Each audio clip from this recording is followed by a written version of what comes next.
देखु सांग मैंने केमी वर्षा पानी भरबार लगी आम असुविधार सम्मुखीन होबार लगी धीरे धीरे गली भितर को पानी आसबार घर भितर को प्रवेश करला आ किछि समय पर घर भितर पानी पशिज आम सब असुविधार सम्मुखीन हो। देखु सूरत में कई 2 घंटा भितर वर्षा भितर जल बन्या सृष्टि होबार लगी आपण मैंने देखुवे केमती आम असुविधार सम्मुखीन होचे। एबे 2 घंटा मात्रा रे एमती वर्षा जदि 2 घंटा जदि एमती बर्षिदेव ताले आम घर भितर पानी पशिज। और मोदी सरकार कहते कि अच्छा दिन आएगा, एमती जदि अच्छा दिन आएगा समस्त कल्याण हो सांग मैंने देखिपे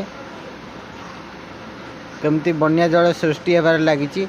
वीडियोटी को अधिक रु अधिक शेयर करंतु।